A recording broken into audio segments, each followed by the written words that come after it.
নজর আমাদের ধর্মতলায় চাকরি প্রার্থীদের অবরোধ, ডরিনা ক্রসিং এ অবরোধে উত্তেজনা ছড়িয়ে পড়ে। দেখুন সেই ছবি। এই ছবি সরাসরি ধর্মতলায় তুলে নিয়ে যাওয়া হচ্ছে। তাদের আটকে দেওয়া হয়েছিল যখন, তখন তারা সেখানে বসে পড়েন, ধস্তাধস্তি শুরু হয়ে যায়। তারপর তাদের সেখান থেকে তুলে সরিয়ে দেওয়া হচ্ছে। ডরিনা ক্রসিং এ যাতে বসতে না পারেন তার জন্য কলকাতা পুলিশ আগে থেকেই ঘিরে রেখেছিল। শঙ্কু প্রতিনিধি এখান থেকেই রয়েছেন আমাদের সঙ্গে। কি হচ্ছে ওখানে এখন শঙ্কু? দেখো, আজকে আবার প্রাইমারি চাকরি প্রার্থী তারা কিন্তু নিয়োগের দাবিতে আজকে কলেজ স্ট্রিট থেকে ডরিনা ক্রসিং রানী রাসমণি পর্যন্ত তারা মিছিল করছিল।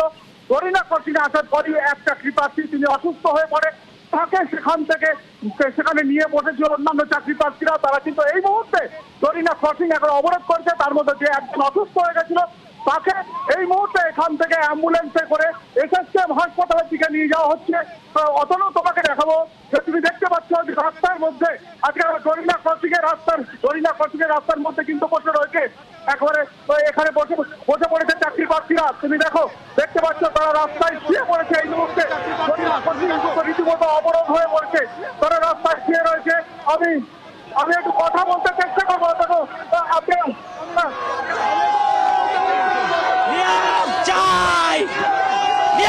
নিয়োগ চাই। আমাদের দাবি 10 বছর ধরে এই অপদার্থ স্কুল সার্ভিস কমিশন একটা শিক্ষক নিয়োগ করতে পারেনি।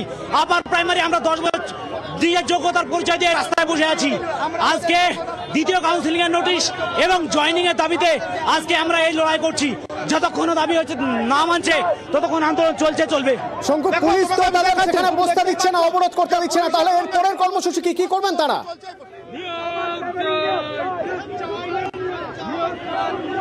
দেখো, এখন পুলিশ চাইছে ডরিনা ক্রসিং থেকে এরা উঠে চলে যাক, তাই পুলিশ তাদেরকে এখান থেকে তুলে এই মুহূর্তে পাঠিয়ে দিচ্ছে।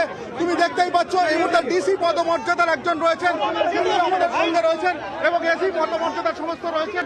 তারা কিন্তু তারা এই মুহূর্তে ডরিনা ক্রসিং থেকে রানী রাসমণি পর্যন্ত যাওয়ার চেষ্টা করছে এবং পুলিশ তাদেরকে সেখান থেকে তুলে নিয়ে যাচ্ছে। তুমি দেখো, আর একজন অসুস্থ হয়ে পড়েছে। আপনার কি হয়েছে? আমি ওই নদিয়ার প্রত্যন্ত গ্রাম থেকে এসেছি। 10 বছর আর কতদিন রাস্তায় ঘুরবো? মাননীয়ার কাছে প্রশ্ন, আর কতদিন করবো, আর কি করবো? কি করলে উনি চাকরিটা দেবেন? আমরা পাস করেছি। আমার ভীষণ কষ্ট হচ্ছে, আমার দম আটকে আসছে, আমি পায়ে দাঁড়াতে পারছি না। 10 বছরের এই যন্ত্রণা আমাদের শেষ করে দিচ্ছে। পুলিশ ওখান থেকে সরিয়ে দিচ্ছে। শঙ্কু, এবার ওরা কোথায় যাবেন? আমাদের শেষ করে দিচ্ছে। প্রতি মুহূর্তে আমরা মরে যাচ্ছি, সবাই আমরা জীবন্ত লাশ হয়ে আছি। দেখুন, আমরা তো গণতান্ত্রিক পদ্ধতিতে আন্দোলন করতেছি। যাওয়ার কথা, সেই নবান্নের উদ্দেশ্যে তারা যাচ্ছে। পুলিশ জানে, আমরা চাকরি করতে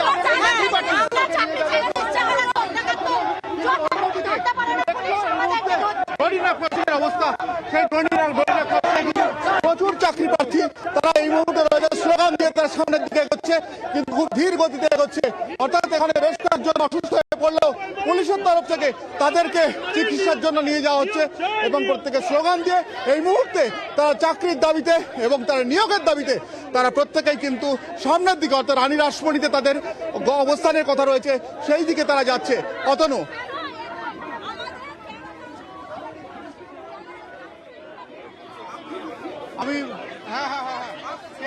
শঙ্কু প্রতিনিধি আমাদের সরাসরি জানাচ্ছিলেন অবরোধে বসতে গিয়েছিলেন সেখানে ডরিনা ক্রসিং এ, কিন্তু ডরিনা ক্রসিং এ পুলিশ তাদের বসতে দেয়নি। কয়েকজন অসুস্থ হয়ে পড়েছেন, পুলিশই তাদের চিকিৎসার জন্য নিয়ে যাচ্ছে এবং সেখান থেকে অবরোধ উঠে গেছে। ধীরে ধীরে এখন তারা আবার মিছিল করে যাচ্ছেন।